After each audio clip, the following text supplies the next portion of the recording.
I'm working on a special problem now, is about grazing. Grazing is one way to control vegetation on rangeland because cows or cattle eat certain plants and they don't eat other plants. Do you see a yellow plant in the foreground in that slide? That yellow plant is spurge. Spurge is a plant that they can't eat. It's not good for them. Spurge growing into the meadow is a tough thing for the farmer because it's an invasive species that these cattle can't eat. One more thing about these cattle, is he milking those? No, what kind of cattle are these? Beef cattle. We eat these cattle. And these are grass-fed beef cattle. That's Watson Farm in Jamestown. Yeah. And when he first started Good eye. he first started raising cattle, he started raising domesticated cattle. What do they eat? Corn. They're bred to eat corn and grains. And you got the nastiest, toughest cow meat you ever had in your life. It was like chewing on your belt. And so he went out and he got, these are called red Devons. And these are a particular breed of cattle designed specifically to live on grass to process cellulose, not grain seed. And they're very tender, and he sells them, by the way, if you get your hands on them sometime. They're delicious. I live on the Browning homestead. They're also a grass-fed beef farm. I live literally on their farm.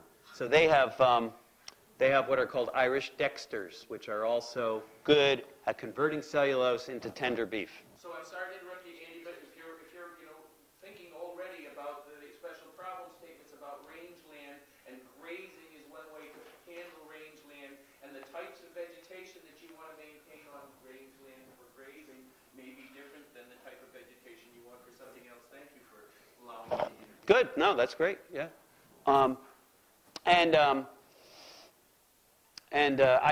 I should mention, well, I'll move on to this next slide because this is a sort of a fairly recent development in grazing animals.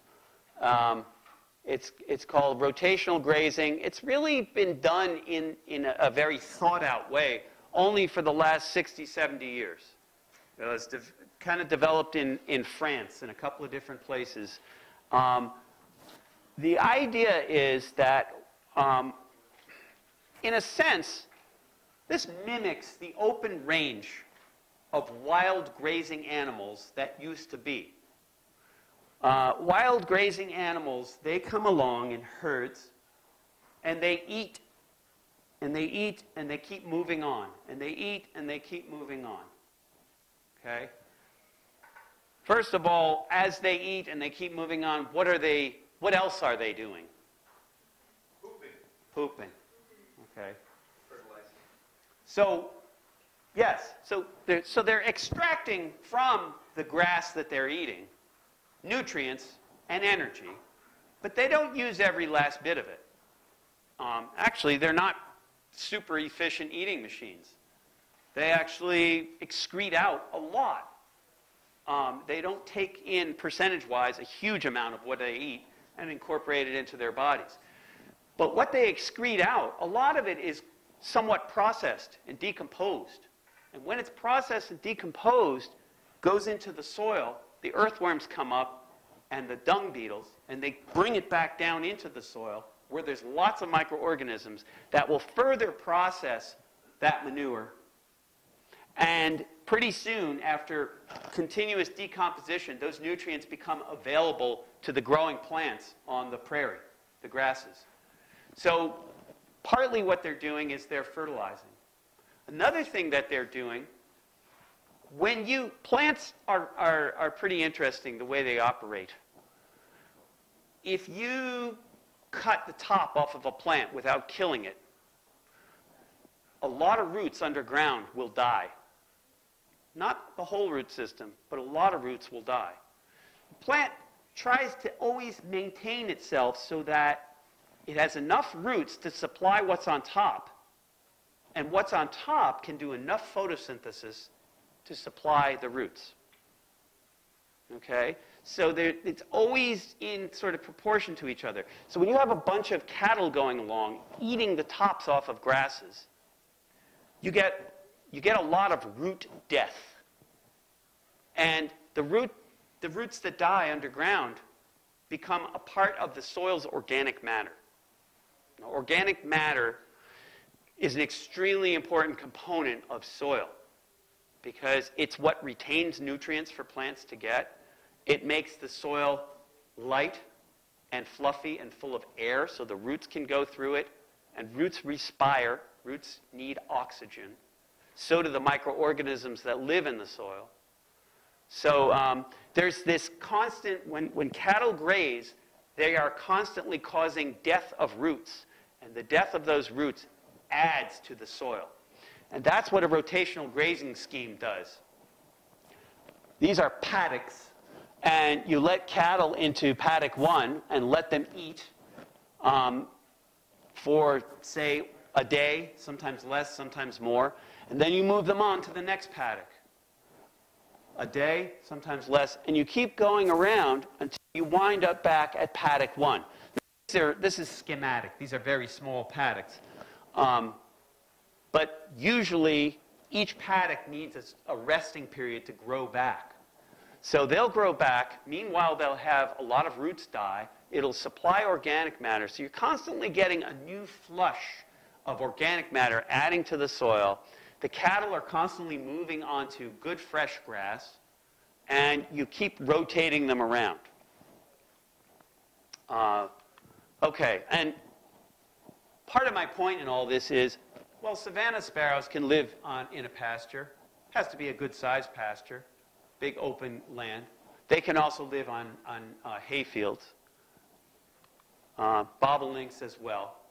There are issues around these birds. If you're going to especially cut hay, you have to do it so that you don't interfere with their nesting times. And that's not always compatible. So agriculture and wildlife isn't always compatible in every situation. But certainly there are plenty of bobolinks and savanna sparrows around that are thriving. Okay, hay. What is hay? Hay is what animals eat when there's nothing growing on the ground, so typically in the winter. We harvest hay, we dry it, we compress it into bales, and we store it, and we feed it out throughout the winter. Has plenty of nutrients in it, lots of carbon, obviously a lot less water. Hays typically are a couple of cool season grasses, and very often something like a clover, which is a broadleaf plant. Clover is great because it actually is able to take nitrogen from the air and incorporate it into the soil, because there are bacteria that live in the soil that infect clover roots, and they don't actually hurt the clover, they help the clover. They're actually able to use nitrogen in the air, and remember, nitrogen is 78% of the air we breathe. It's inert in us. We breathe it in, we breathe it out. But plants, these clovers and legumes and some other plants as well, are able to use nitrogen from the air. Okay, this is alfalfa. Alfalfa is also a legume. You can see it's almost as high as this guy's hips. This is very intensive alfalfa hay production. This is almost like row crop production. Notice the lack of diversity. It's pretty much one plant. Going back here, this isn't very diverse either, but it's certainly a lot more diverse than this. And stepping back, a pasture like those cattle were grazing in, even more diverse than this kind of a hay field. Okay? And you will, with more diversity, you're going to find more kinds of species of wildlife living in them. Again, it's open land. It's not paved over. It's not a big box store. It's where a lot of these things can live. Big box stores provide habitat too. I've certainly been in Home Depot and have sparrows flying over my head. Okay. Trying to move on here. So I'm trying to do a continuum here of management intensity. Pastures, in a sense, are less managed than hay fields because cattle are free to graze and there's a lot more species mix in them. More diverse. Hay fields, a little less diverse, but you don't break ground on either of those very often. Pasture, almost never. Hay fields, every 3, 4, 5 years, you have to replant. You have to add fertilizer. I should also mention cool season grasses. demand a lot of fertilizer. Okay, this is a plow, okay? And the way this alfalfa field was planted is it was probably plowed first. A plow is this device that, well, it's not mechanical. Basically, it slices into the soil and it flips the top 8 inches of soil right over, inverts it. Here's a plow at work. And here's what it leaves. These are inverted plow layers. After you've done your plowing, you use this thing. It's called a disc harrow. This slices up those plow layers and evenly distributes the soil to create a seed bed. And then you plant something like this, corn, row crops. And this is, again, like the alfalfa, this is what we would call a monoculture. It's just one plant here. And in a field like this, and in most cornfields, very few weeds as well, because typically herbicides are used to kill off all the other kinds of weeds. So we get a pure stand of corn. Looking down inside, notice the open ground in there. Corn, if you've ever been inside of a cornfield, maybe you've been to the corn mazes. Anybody ever go to a corn maze here? I've never been in one. I've certainly picked a lot of sweet corn, so I've been in corn mazes of another sort, but I've never actually been through a corn maze. I'll have to try it sometime. But this is usually bare open ground in here, and there's a lot more chance of erosion when you have open soil like that. More and more corn is being planted with what we call reduced tillage or no tillage, where they plant right through last year's crop residue, and the seeds germinate and come up right through the dead residue. Typically, that crop residue from the previous year has been killed by herbicide. You could also see these ears of corn are almost ripe, almost ready to harvest. And this is, I'm going to guess this is what we call silage corn. Not right for the table, but right for low moisture so it doesn't combust in the barn. Well, in this case, this is probably silage corn. And what happens is they have a machine that goes through and chops it. It gets chopped and it gets put into a silo, which are those tall tower things. More and more people use silos that are on the ground. Essentially, they have a big concrete bunker, and they load the concrete bunker and they keep it covered. And what happens is fermentation takes place. That means there's microorganisms that stabilize that without oxygen. They make it into a nutritious food by degrading it, breaking it down somewhat. And then they feed that out to the animals all winter long. This is a rototiller. What I'm doing is I'm moving to ever more intensive production here, ever more disturbing of the ground, ever more intensive in terms of labor. Okay, this is a rototiller, and we use rototillers usually to plant vegetables and small fruits. And here's row crops of probably broccoli there and some lettuces. Brassica. These are brassicas and broccoli, probably. Notice how much bare soil is visible to you. And think back to the hayfield or the pasture. There's no bare soil there at all. These are potatoes. I don't know if you can see, but there's like a little valley in between each one of these rows of potatoes. We grow potatoes in what we call hills. We throw soil up around the base of the plants. When we do that, we actually create a larger volume in which the potato tubers can form. So that then when they go through with a digger, it almost slices those hills right off and boom, chock full of potatoes. Yeah. Yeah. Just north of Rhode Island, where the sod farms are, but they used Chemex as a pesticide that got into the water supply, so they had to actually stop the entire production of potatoes. What was the name of the pesticide? Temic. Temic. Oh, Temic. Oh, yeah, sure. Yeah. And they're on the Tuquapset Aquifer, and they contaminated a large section of the aquifer with Temic. Yeah. Affecting the water supply. So Yeah. They switched to turf, and now they're using compounds we don't know yet. Right. Yeah. That's why you can't drink the water at Cherokee Yeah. High School. I worked, when I was in college, I worked in, we're running out of time? Okay. Okay, sorry. I told you I could go on too, so, yeah. I'll stop there. Brussels sprouts. Brassicas. Turf sod farming. Here is literally removing soil, okay? Turf and sod farming involves removing soil. I'll tell you, it's not that much.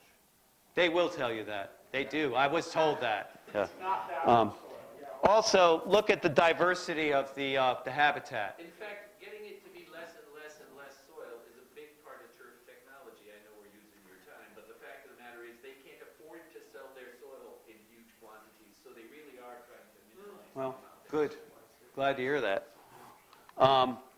This is a central pivot irrigation system. Highly managed. Very closely cropped. Very low diversity of species. But, look, above-breasted sandpiper on a turf field. They are vast, wide open spaces, and during migration seasons, those turf fields are used by a lot as stopovers by a lot of migrating birds. Okay, and finally, sorry, I'm taking so long. An orchard. Just a picture of a red-tailed hawk in an orchard. Orchards have a fair amount of diversity in one sense because they have low-growing plants, the grass, the sod, and they have all this physical architecture, structure, three-dimensional of the trees. Also, apples have vast numbers of pests, including lots of different kinds of caterpillars. And so they certainly do attract a lot of birds who want to eat caterpillars. Unfortunately, huge amounts of pesticides are used in apple production.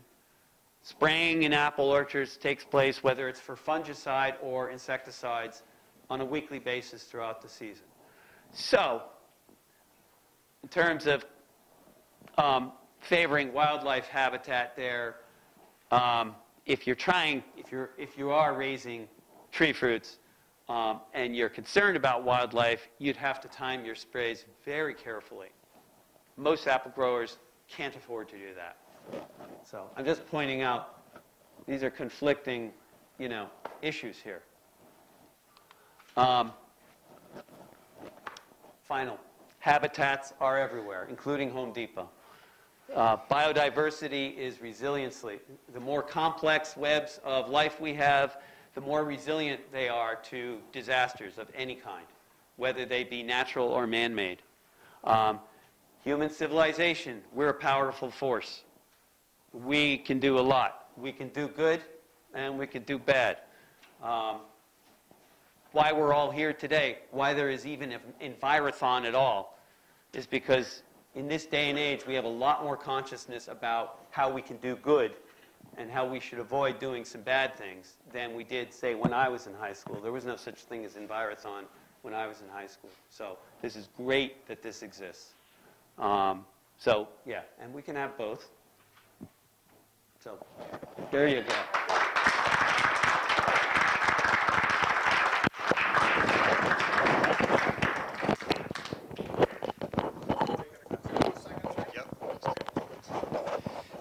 Thank you, Andy. That was a great presentation. Good job. A couple of takeaways that I had from Andy's presentation. One that I really enjoyed was the discussion about the good or the bad of a certain practice. Remember, we had somebody thought that Andy was being negative about it, and somebody thought it was being positive about it. Well, that debate, that competition, not competition, that discussion, I have feelings on two sides of an issue, and that's always going to be there. And as you grow older, you should involve yourself in that debate, especially when it comes to environmental issues, because through this program that you're going through, a lot of people don't have that opportunity. They don't have the knowledge that you are getting through Rhode Island Envirothon. So you may not grow up to be a wildlife biologist or an agronomist or an economist, or who knows what you will be, but you will always have this knowledge that we give you, and I would hope that you would think on issues that relate to you. Climate change, it's going to affect you. Alternative energy. Unfortunately, we ran out of time, but I was going to have a discussion with you on alternative energy and the pros and the cons and the positives and the negatives and the conflicts. All of you should remember this training that you're getting as you face these very significant issues in your lives. The other thing, when Andy was talking about the cows, not the cows, the grazers grazing through either wide open pasture, rangeland, or in pastures, two different food chains going on. The primary consumers were grazing on the grass. There's a 90% loss of energy every time you change from one trophic level to another. Inefficiency. Andy mentioned inefficiency. So that's one food chain, right? The other food chain is the cows are pooping. They're leaving cow pies and flops all over the pastures and rangeland being decomposed. That's a different food chain. One big cycle of energy. Energy's lost throughout that process. There was something else too. Invasive species.